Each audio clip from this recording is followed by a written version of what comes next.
Que a paz de Jesus possa envolver-nos a todos, envolver aos nossos lares, nesses tempos de turbulência, de medo, de insegurança. Que a paz e a serenidade possam ser restabelecidas em nós mesmos, em nossos lares, em nossas instituições, em nossos trabalhos, porque não há dificuldade que possa ser vencida com afobação, com medo e com desespero. Há uma parábola contada nas aldeias dos índios Sioux às jovens crianças. Todas as comunidades humanas têm suas histórias saborosas sobre a origem do ser humano. E os índios Sioux não poderiam ficar de fora. Possuem uma história curiosa a respeito das características dos seres humanos que os distinguem das outras espécies vivas. Segundo essa lenda, passada de geração a geração, houve um tempo em que o Criador da natureza, às vésperas da criação do ser humano, convocou os representantes dos animais para consultá-los a respeito de uma decisão importante no tocante àquela nova espécie que ele criaria, àquela nova espécie que estava prestes a desapontar no processo evolutivo da criação. Disse-lhes que essa espécie seria dotada de um poder diferente. Essa espécie teria uma parcela do poder criador. Compartilharia com ele, o Todo-Poderoso, o autor da natureza, a faculdade de cocriar. Mas esse poder, como todos os poderes, trazem grandes responsabilidades.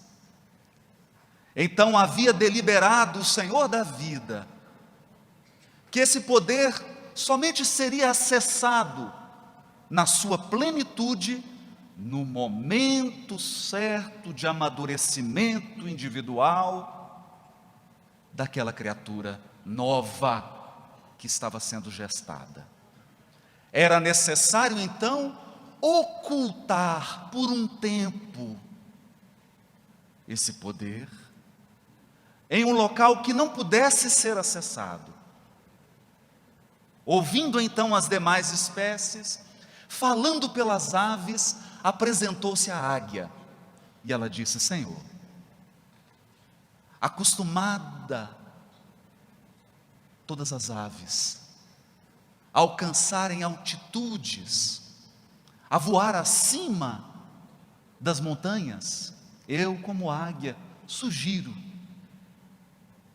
que esse poder, que essa joia, seja escondida na lua, para que essa espécie, que chamas de espécie humana, não possa alcançá-lo. E o Senhor então respondeu: não é um local adequado. Essa espécie ficará encantada com o voo das aves, com as alturas e com os desafios, e chegará à lua. E pode ser que, mesmo não estando preparada, tome posse desse tesouro. Então veio o representante dos peixes e disse: Senhor, queres que a gente esconda esse tesouro no mais profundo dos oceanos? E o Senhor da vida respondeu: ainda não é um local adequado.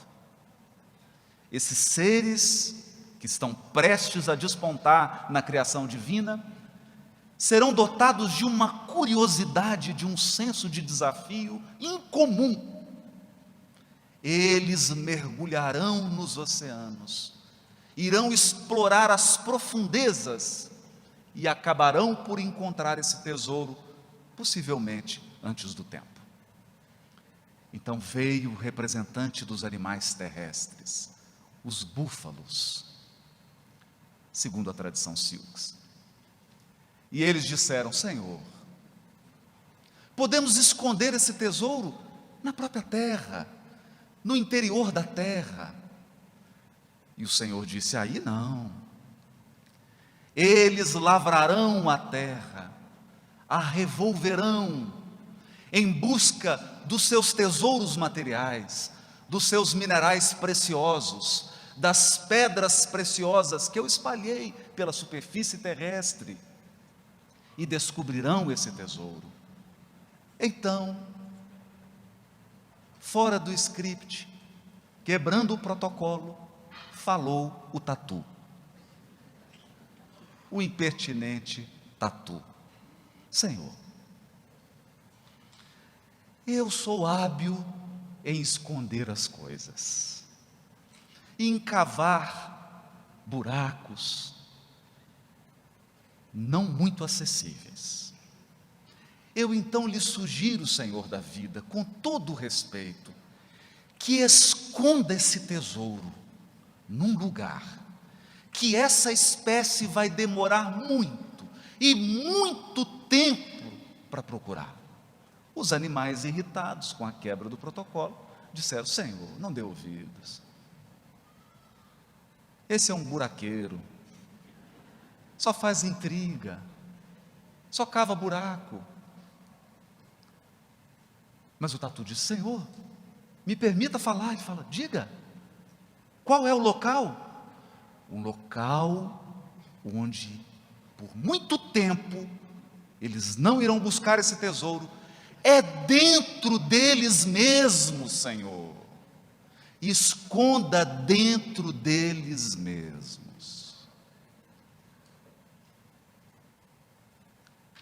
Na Revista Espírita de dezembro de 1858, Allan Kardec selecionou uma mensagem comovente. E quando Allan Kardec seleciona uma mensagem e a julga digna de ser publicada na Revista Espírita ou na obra básica, é porque essa mensagem passou pelo crivo do seu extraordinário bom senso e da sua sensibilidade apurada.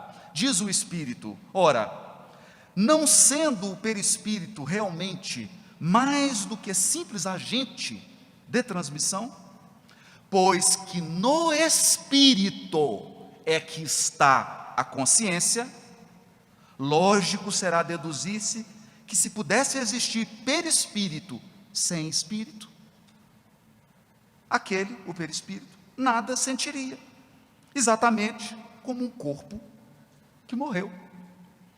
Mas dir-se-á, desde que pelo espírito chegam as sensações agradáveis, da mesma forma que as sensações desagradáveis, todas elas se transmitindo ao espírito, sendo o espírito puro inacessível a umas, deve ser igualmente às outras.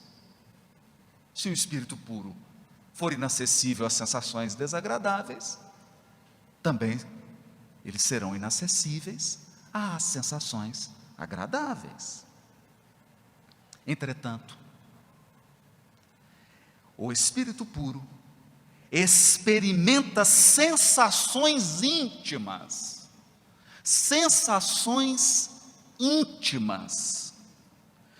de um encanto indefinível, das quais ideia alguma podemos formar, porque a esse respeito nós, os encarnados e os espíritos imperfeitos, somos quais cegos de nascença diante da luz.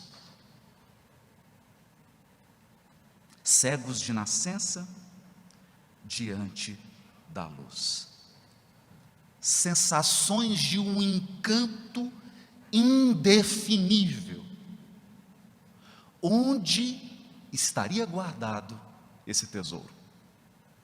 Na Revista Espírita de março de 1859, Allan Kardec, entrevistando um espírito pela faculdade mediúnica de alguém na reunião, faz uma pergunta a P. Gaimard, um celibatário que havia desencarnado com 64 anos de idade e que mais de uma vez na reunião havia se lamentado de não ter constituído um lar. Allan Kardec pergunta a ele: esperas reencarnar dentro de pouco tempo? E P. Gaimard responde: não, antes eu quero pesquisar. Gostamos desse estado de erraticidade, porque a alma tem mais domínio de si. Olha isso. O espírito tem mais consciência da sua força. A carne pesa, obscurece e entrava. A carne pesa, obscurece e entrava. Está bastante escondido esse tesouro. Está muito bem escondido. Na Revista Espírita, de novembro de 1859, Allan Kardec publica um poema ditado por um espírito, e eu vou reproduzir um trechinho desse poema. O Deus que vós quereis do universo banir, ou talvez pretendais com risos definir, e quereis em vão sondar a sua essência, presente o tendes vós em vossa consciência. Presente o tende em vós, em vossa consciência. Se fosse uma brincadeira de esconde-esconde, eu diria: está quente, está ficando quente. E na Revista Espírita de abril de 1860, um membro da família do médium Sr. Peck ditou essa mensagem: cada homem, homem no sentido de espécie humana, cada homem tem em si aquilo a que chamais de uma voz interior. É o que o Espírito chama consciência, juiz severo, que preside a todas as ações da vossa vida. Quando o ser humano está só, ouve essa consciência e pesa as coisas em seu justo valor. Pesa as coisas em seu justo valor. Frequentemente se envergonha de si mesmo.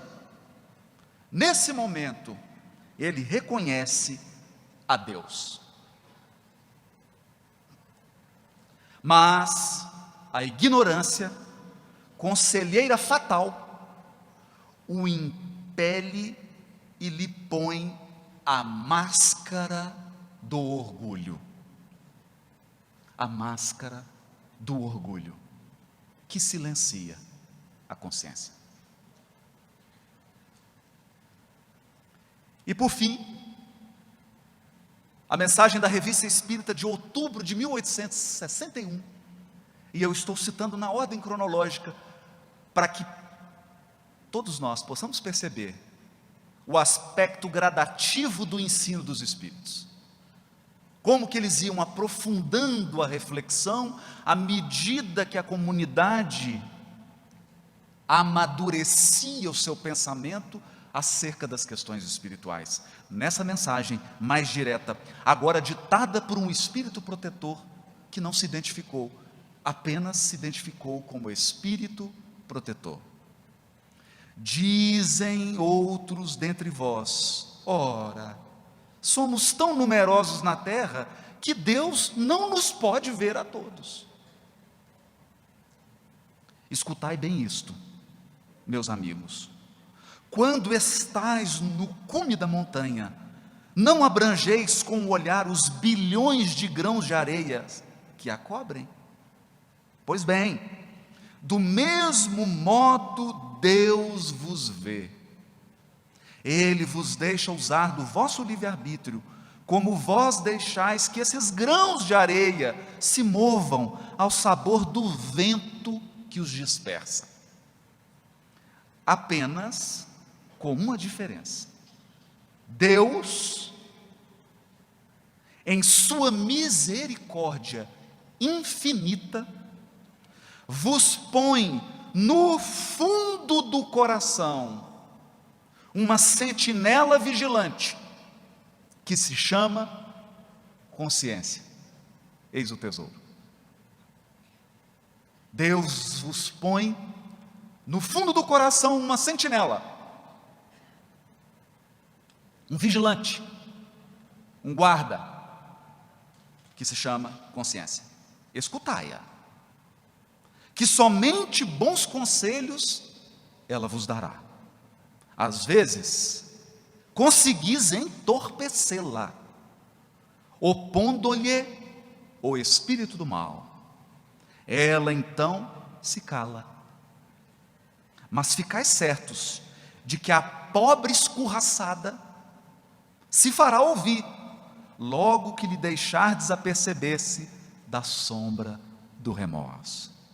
Ouvia a consciência, interrogai-a, e com frequência vos achareis consolados com o conselho que dela houverdes recebido. Eis aonde estava escondido o tesouro da parábola dos índios Silks. Mas agora eu vou contar dois causos. Era uma manhã de sábado, e nós passamos em frente à casa do Arnaldo Rocha, que havia dirigido a mediunidade de Francisco Cândido Xavier por 10 anos. 10 anos, no grupo espírita Meimei, entre outros. E nesse grupo, concatenou um conjunto de mensagens psicofônicas, que foram objeto de 2 livros, Instruções Psicofônicas e Vozes do Grande Além. Arnaldo entrou no carro e nós nos dirigimos a Pedro Leopoldo para visitar as irmãs de Chico Xavier. E ao adentrar na casa de uma delas, eu pude me certificar de uma história bastante curiosa, contada pela própria irmã do Chico, porque ela era uma das personagens envolvidas na historieta. O Chico saíra da sua casa em direção à Fazenda Modelo, que era logo ali, de Mineiro. Uma caminhada longa, mas a certa altura do caminho, um cachorro obsidiado parou no meio do caminho e fez aquela cara brava para morder. E o Chico, com aquele jeito dele, disse assim: meu irmão, eu preciso trabalhar, preciso chegar na Fazenda Modelo, me deixa passar. E foi para a direita, e o cachorro rosnou e foi para a direita. O Chico falou: meu irmão, eu preciso muito trabalhar, eu estou atrasado, preciso chegar no trabalho. E foi para a esquerda e o cachorro rosnou. E o Chico então, com aquela presença de espírito, disse assim: eu vou fazer um compromisso com você. Se você me deixar passar, eu te dou toda a carne que eu tenho em casa. E o cachorro acalmou, fez agora uma cara de gato, do gato do Shrek, afastou e deixou o Chico passar. E o Chico trabalhou o dia inteiro. Na hora que ele saiu do trabalho, quem estava esperando o Chico? O cachorro. É ou não é um cachorro obsidiado? E acompanhou o Chico. escoltou o Chico da fazenda Modelo até a casa dele. O Chico abriu a porta, o cachorro entrou, ele pegou uma bacia, não tinha muita carne em casa, que era caro, mas tudo que ele tinha ele colocou.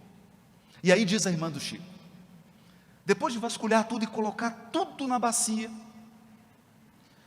remexendo nos armários, tinha uma latinha de sardinha. E ela falou, não Chico, pelo amor de Deus, a sardinha não, é a única coisa que nós vamos ter para comer, de proteína, não dê a sardinha. Aí o Chico disse assim, mas minha irmã, eu prometi para ele toda a carne que eu tivesse em casa, e foi a sardinha. Naquele dia a janta foi arroz com feijão. O outro caso, muitos anos se passaram, e uma pessoa em Uberaba percebeu que num comércio de verduras, legumes e frutas estava ninguém menos do que Francisco Cândido Xavier. Imagine, você sai para fazer uma compra de verdura, a esposa fala, bem, traz isso, traz aquilo, você faz a listinha, quando você vai comprar, está o Chico. E quando a pessoa chegou, olhou e percebeu uma cena pitoresca. O Chico tinha uma bacia, e ele olhava, e escolhia um tomate bem bonito. Sabe aquele que você pesca lá no meio, assim, aquele que vem vermelho, saboroso, e colocava um tomate perfeito. Depois que ele colocava um bom, ele pegava um tomate bem ruim, quase podre, e colocava. Escolhia um bom, escolhia um ruim. Aí aquilo chamou atenção. O sujeito chegou, Chico, bom dia, meu irmão. Ô Chico, eu estou assim um pouco confuso, né, com esse processo de escolha de tomate. Por que você escolhe um bom e um ruim? Ele falou, meu filho, se eu escolher só os bons, não vai sobrar bom para os outros que vêm comprar depois de mim.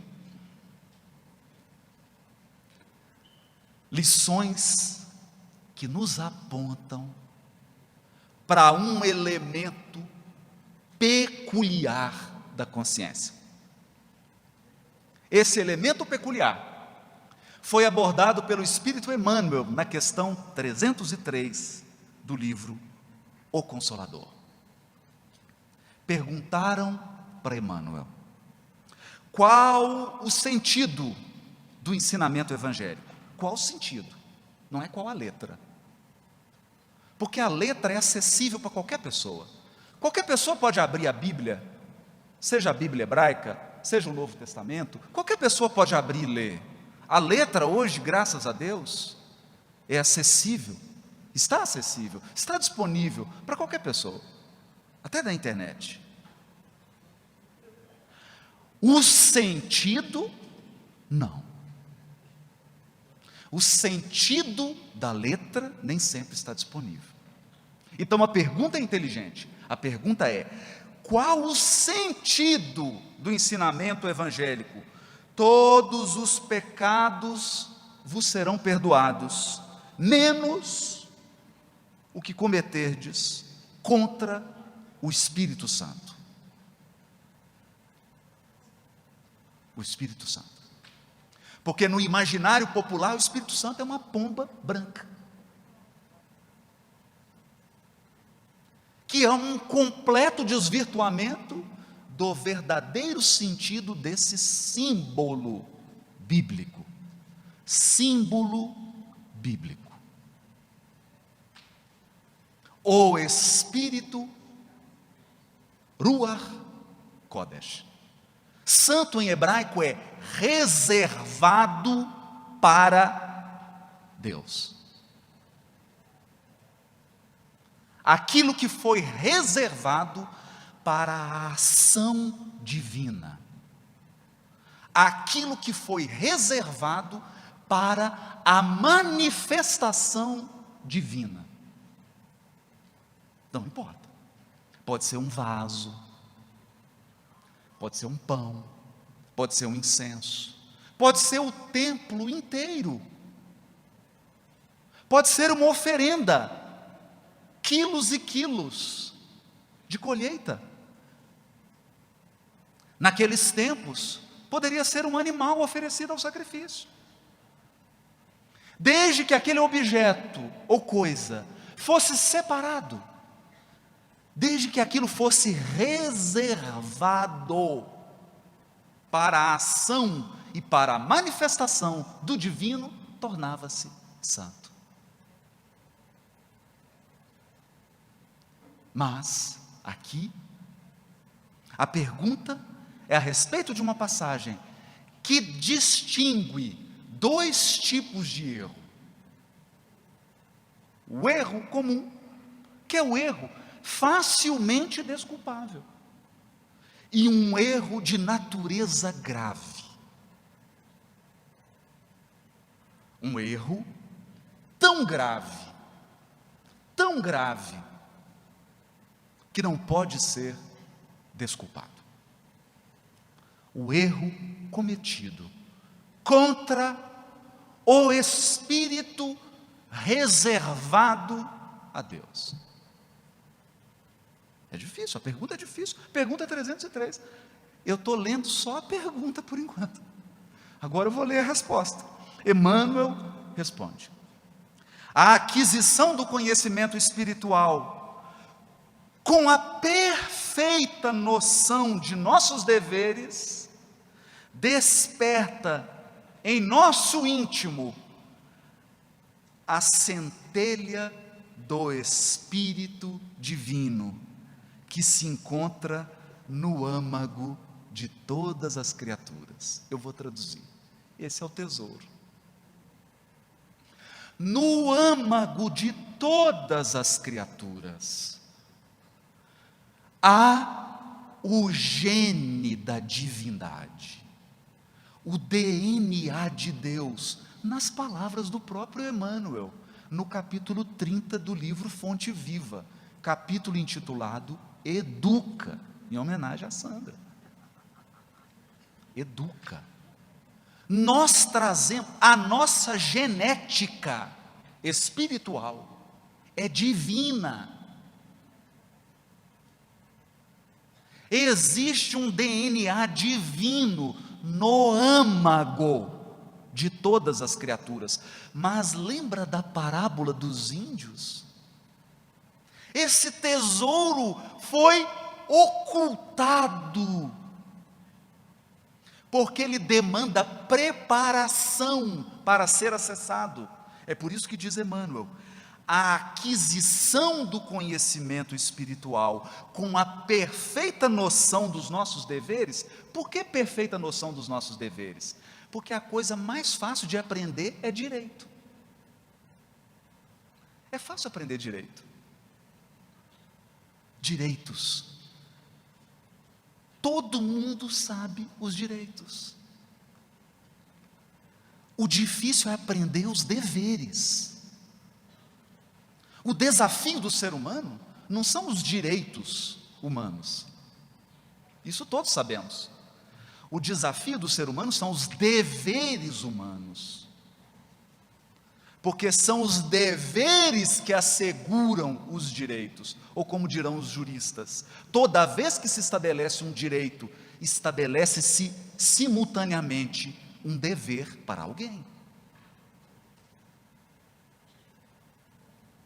Para que um direito seja assegurado, um dever precisa ser cumprido. Então, quando eu digo direito à saúde, quem vai garantir o direito à saúde? Os que possuem o dever de assegurar a saúde.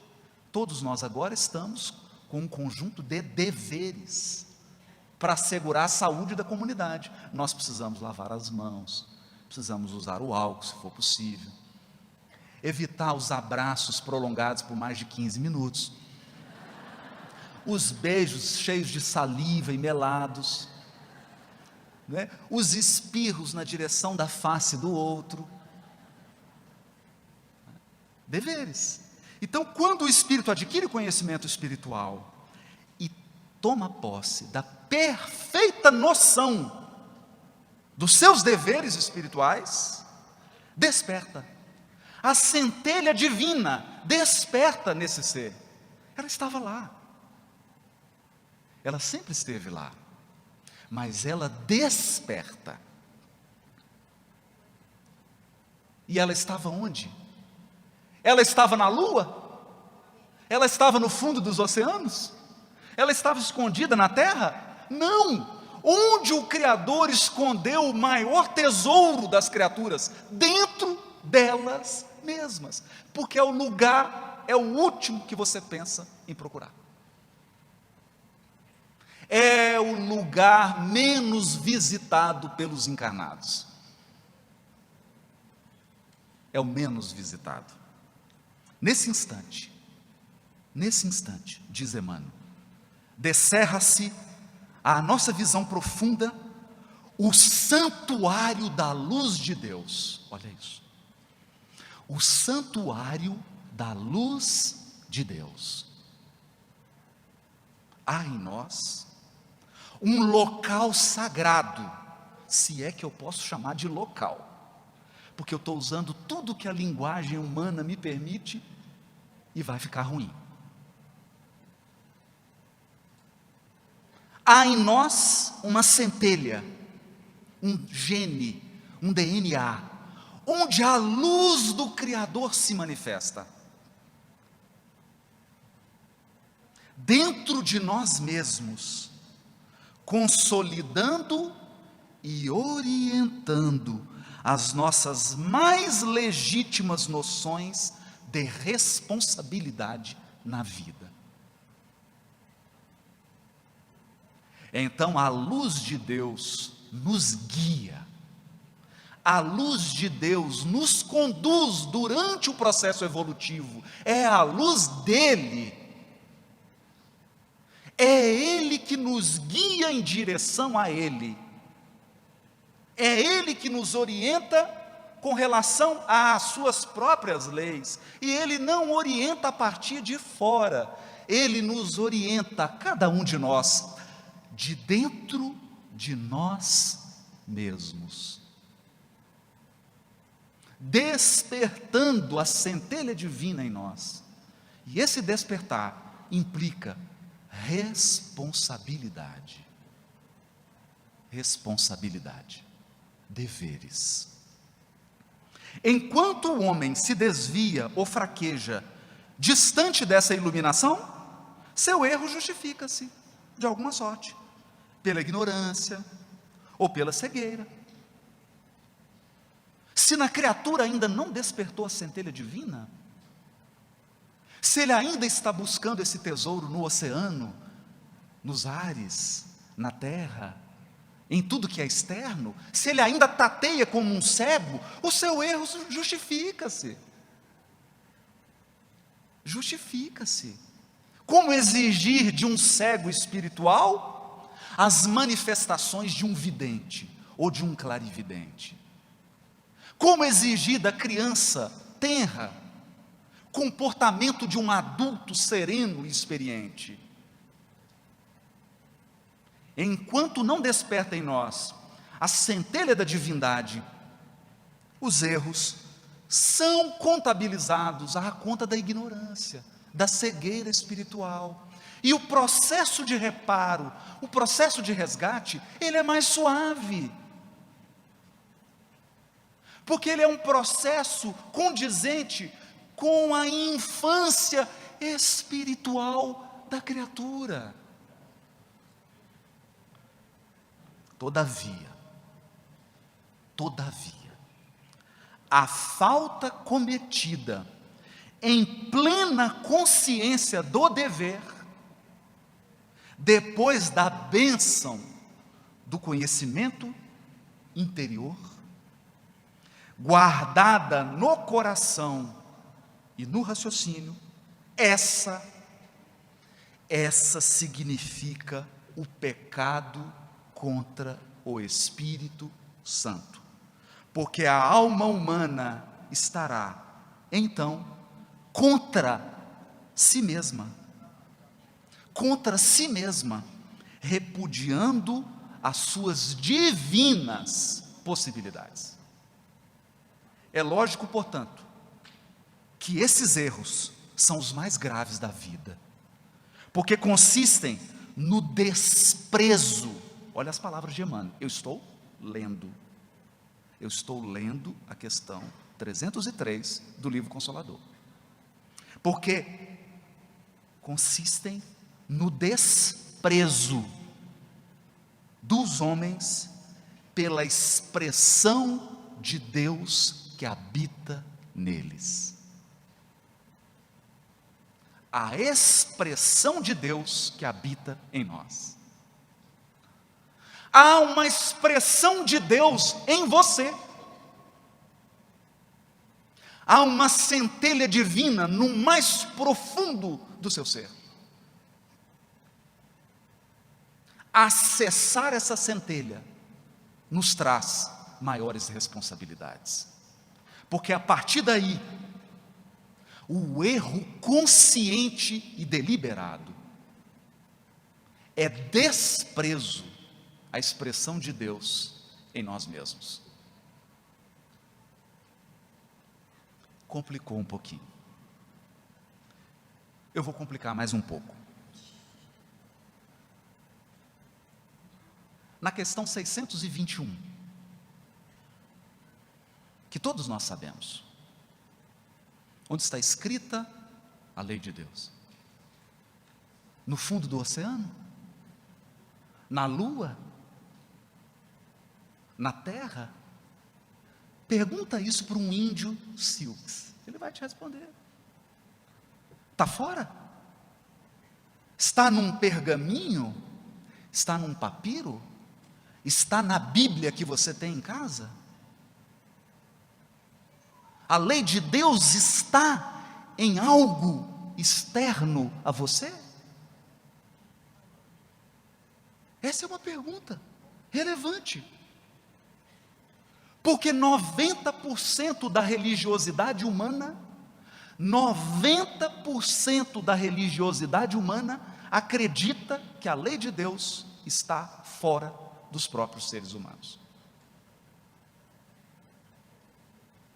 90% da expressão religiosa acredita que há lugar geográfico sagrado.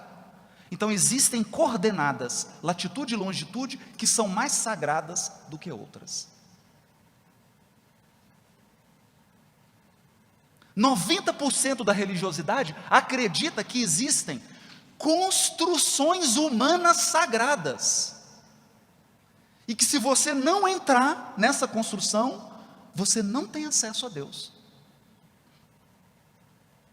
E muitos corações acreditam que existem livros sagrados, livros que eu preciso ter uma cópia dele, dentro da minha casa, ou nos templos sagrados erguidos por mãos humanas. Então a pergunta 621 de O Livro dos Espíritos, embora ela seja poética, e embora ela seja citada em todas as palestras espíritas, todas, tem 35 anos que eu ouço palestra espírita.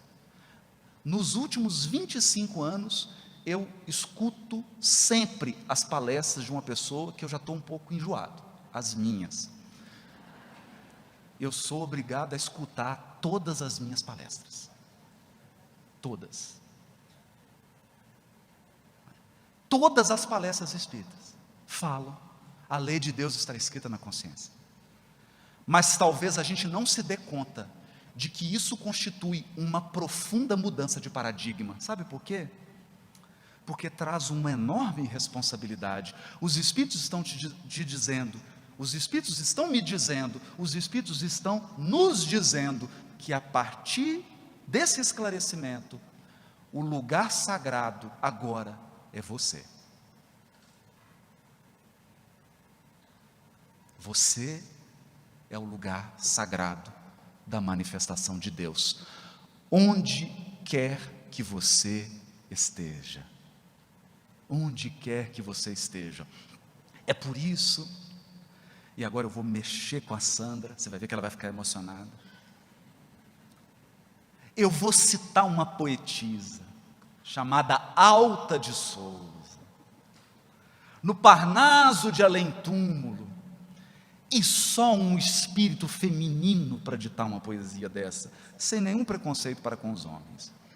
Ela diz assim: volve, volver é do verbo voltar, regressar. Volve ao teu templo interno e abandonado, a mais alta de todas as capelas. A capela mais alta do mundo está dentro de você, não é? Então Kardec, quer dizer, os espíritos comentam assim, e Kardec também nessa questão: Deus promulgou leis plenas de sabedoria, tendo por único objetivo o bem. Em si mesmo encontra o homem tudo o que lhe é necessário para cumprir essas leis. A consciência lhe traça a rota. A lei divina está gravada no coração. E ao demais, Deus lhe lembra constantemente, por intermédio dos seus enviados e dos seus profetas, de todos os espíritos encarnados que trazem a missão de o esclarecer, moralizar e melhorar. E nestes últimos tempos, pela multidão dos espíritos desencarnados que se manifestam em toda parte.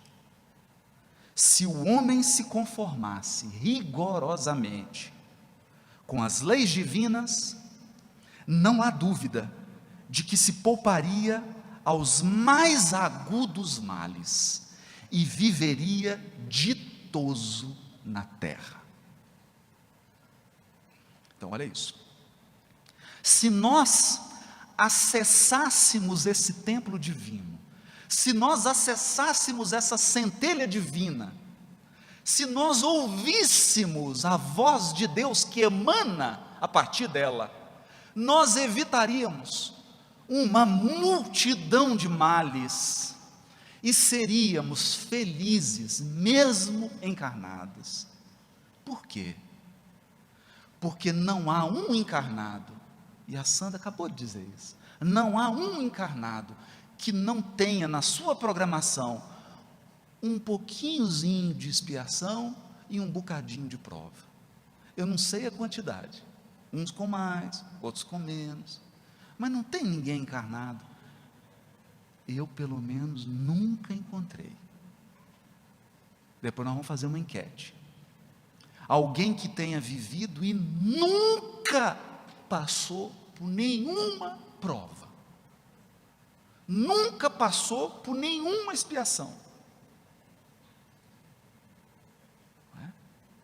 Isso significa que se nós estamos espiando, se nós estamos reparando, é porque fizemos péssimas escolhas no passado. Portanto, estamos sofrendo hoje porque escolhemos mal, porque repudiamos deveres sagrados, porque não ouvimos a voz divina que se manifesta no âmago das criaturas. É isso que os Espíritos estão dizendo, né? Se assim procede, é por virtude do seu livre-arbítrio, sofre então as consequências do seu proceder. É que os Espíritos foram simples, foram assim bem diretos. Olha, vocês estão sofrendo as consequências do próprio proceder, porque é uma coisa curiosa, todo mundo quer liberdade para semear, mas ninguém quer a responsabilidade de colher. É engraçado isso. Hoje é muito bonito, se você fala assim, liberdade, o olho de todo mundo brilha, não é? A Sandra usou uma palavra mágica aqui, eu vi que todo mundo arrepiou. Customizar, né? Porque customizar é assim, você vai comprar um sapato, você fala, ó, você quer comprar um sapato? Quero comprar um sapato. Olha, nós temos aqui 45 tipos de sapato. Aí você fala assim, mas não tem como eu customizar? E customizar Você quer criar um sapato só seu, não é? E foi isso que nós fizemos com a nossa encarnação. Nós customizamos. Nós customizamos. Você falou assim: ah, não, eu quero um negócio bem original. Um negócio assim único. Olha, eu quero uma encarnação única. Ninguém vai ter uma igual à minha. Aí ele falou assim: você tem certeza que você quer isso? Quer uma vida única, só a sua? Aí você: sim. Você troca a felicidade no mundo espiritual por essa vida? Sim. Sabe que esse programa, né? Não sabe o que está pedindo, né? E customizamos tanto, que agora a humanidade está num labirinto. Está num labirinto. Porque ela não sabe mais escolher. Ela não sabe mais escolher a favor dela mesma. Mas é curioso. É curioso porque, retomando o simbolismo profundo do Velho Testamento, eu me recordei do capítulo 25 do livro de Êxodo, que são orientações dadas, simbolicamente, é claro, né? Ninguém vai interpretar isso aqui ao pé da letra, pelo amor de Deus, que nós estamos em 2020. Orientações que Deus dá para a construção do tabernáculo, do Mikdash, o local sagrado. Era a arca da aliança, porque Deus havia escrito com a própria mão. O simbolismo é bonito, né? O simbolismo é bonito, porque tem gente que fica preocupada: que tinta que Deus usou? Impressora 3D? Relâmpago? Fogo? Laser? A pessoa fica preocupada mais com o mecanismo do que com o propósito. Quando o texto diz que Deus escreveu nas pedras, é um simbolismo para dizer o seguinte: o autor é Ele. Foi Ele que escreveu, não foi ninguém que escreveu, foi Ele mesmo. Aquelas leis são divinas, não é? Então Deus escreveu aquilo tudo. Moisés saiu com aquelas 2 pedras, para explicar por que são 2, daria um outro seminário, fica para a próxima. E aí, agora ele vai orientar a arca, onde as leis vão ser guardadas. Mas onde que são guardadas as leis de Deus? Questão 621, na consciência. Então, esse texto de Êxodo, capítulo 25, versículo 10 a versículo 22, será que ele está falando de uma arca material? Não, ele está falando da consciência. Ele não está falando de uma arca. Tudo ali é linguagem simbólica, é parábola. Então ele está falando do âmago do nosso ser. E no versículo 22, é o único que eu vou tirar aqui, porque ele é complicado, ele dá até medida, né? Farás uma arca de madeira de acácia. Não é qualquer madeira, acácia. O seu comprimento serão de 2 côvados. Então tem uma série de instruções aqui que eu vou pular, porque eu quero chegar na parte final, no versículo 22. Porque ele diz assim: depois que você construir, depois que estiver pronto, estiver construído, ali eu virei a ti. Eu, Deus, virei a ti. E de cima do propiciatório, que é uma das partes da arca, do meio dos 2 querubins, que estarão sobre a arca do testemunho, falarei contigo. Falarei contigo a respeito de tudo o que eu te ordenar no tocante aos filhos de Israel. Olha isso. A voz da consciência no âmago do ser, ou como diz Emmanuel na questão 303, a expressão da divindade no âmago da criatura. No âmago da criatura. É então que nós vamos compreender que Jesus, sendo desprezado no templo de Jerusalém, que era uma construção humana, porque o farisaísmo da época, a falsa religiosidade dos templos de Jesus, falsa religiosidade por quê? Porque ela era uma religiosidade puramente exterior. O Cristo sai da Galileia, e entre Nazaré, sua terra natal, onde ele também foi desprezado, longe da Galileia, longe do templo de Jerusalém, ele sobe a um monte muito alto, um monte belíssimo. Desse monte você pode ver os contornos do mar da Galileia. Desse monte você pode divisar uma planície imensa, o local do Armagedon. Desse monte você consegue visualizar os caminhos que conduzem a Jerusalém. Esse monte se chama Monte Tabor. Um monte despretensioso. Ele é apenas belo e alto, mas desse monte o Cristo ora. O Cristo nos ensina a acessar esse lugar sagrado que existe dentro de cada um de nós. Esse lugar de comunhão. Porque o nome da arca é Arca da Aliança. Aliança mesmo, aliança. Da comunhão. É o local da comunhão. O Cristo acessa esse local interior da comunhão. E o que acontece com ele? Ele se transfigura. Se transfigura. Ele começa a emanar a luz que há em ti, a luz que há em mim, a luz que há em todos nós. Nesse momento, ele recebe a visita da lei e dos profetas. Moisés e Elias. Moisés representando a lei, Elias representando os profetas, todos os enviados, todos os missionários da terra. A lei e os profetas se resumem em um ato, o ato da transfiguração.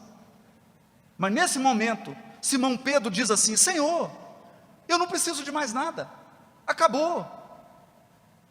Já nos ensinaste a penetrar no santuário divino, vamos armar uma tenda e ficar por aqui mesmo. Aí Jesus disse: não, eu quero ir para Jerusalém, para onde se reúnem os cegos da alma, os surdos da alma, os que sofrem, os que ainda não encontraram o altar da própria consciência. Porque, Simão, eu não vim para os sãos, eu vim para os doentes. Para os doentes. Transfigurado, o mestre desce do Tabor e se dirige a Jerusalém. E em Jerusalém, ele será preso e crucificado. Mas antes de se entregar à renúncia ao sacrifício supremo, ele vai para o templo. Qual era o local de oração em Jerusalém? O templo. Ele não vai para o templo, ele vai para o Monte das Oliveiras. Ele sempre procurava locais inusitados, porque não é o local geográfico, é o estado de alma, e lá ele comunga com Deus a respeito do futuro da humanidade, do futuro da evolução planetária, e talvez, na qualidade de pastor das almas, divisando os séculos de sofrimento que nos aguardavam, porque a decisão já estava tomada, nós já havíamos decidido crucificá-lo, sondando com seu olhar divino, o conjunto das consequências que nos aguardariam no decurso dos séculos, e como uma mãe que se entristece por ver o cálice de lágrimas de um filho equivocado, Jesus clama: Senhor, se possível, afasta de mim esse cálice, mas que não seja feita a minha vontade, mas a tua, dando o maior testemunho de comunhão que o mundo já ouviu em todos os tempos. Porque todos os missionários que vieram à terra, com todo o respeito que nós devemos a todos eles, mas nenhum deles abdicou da própria vontade para submeter-se à vontade do Criador. Só um. Só um. Ele era o pastor das almas e entregou o cajado. Ele era o pastor das almas, mas entregou o cajado para quem? Para Deus. Para Deus. Porque o supremo condutor das almas humanas é Deus.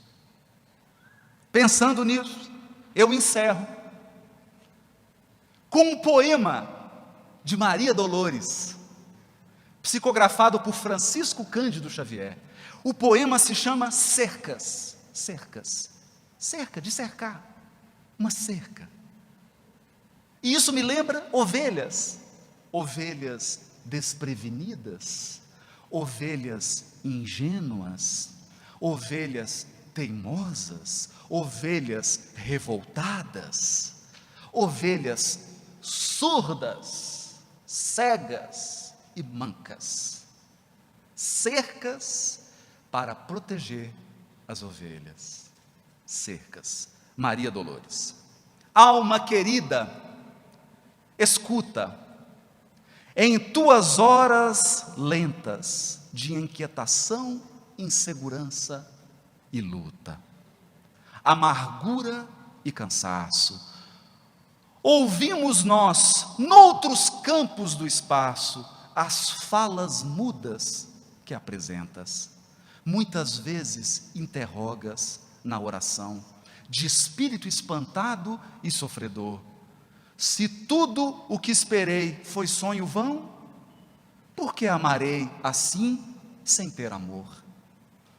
Por que me consagrar a filhos que amo tanto, se me ofertam por triste recompensa a incompreensão imensa que me encharca de pranto? Ninguém anota as lágrimas que eu tenho, ninguém considera a cruz que me aguilhoa. Que motivo me leva a entregar-me de todo a certo coração que me espezinha, que me cobre de lodo, depois de ironizar a esperança que eu tinha? Que razão me conserva a consciência presa a determinado compromisso, se aquele que mais amo na existência não querem saber disso? É um esposo distante, é uma esposa esquecida do trabalho de paz que abraçou para a vida, é um filhinho doente, gradeado num leito merencório, é um parente infeliz em sanatório, é uma pessoa amiga a gritar-nos em rosto acusações sem base, em vinagre e censura, a fazer-nos enfermos de desgosto ou cansados de dor às portas da loucura. Dói-nos ouvir no além a angústia com que nos indagas, mostrando o coração aberto em chagas. Ainda que tudo isso te aconteça, não fujas, alma boa. Tolera a quem te fira, ama, perdoa, sem que a força do amor se te arrefeça. Não fossem as prisões que nos guardam no mundo duros grilhões, sem forma definida, voltaríamos nós aos erros de outras vidas, em delírio profundo, a prova que te oprime, em ásperas refregas, o peso enorme dos tormentos teus, e a dor da obrigação nas cruzes que carregas, são as cercas de Deus. Muito obrigado.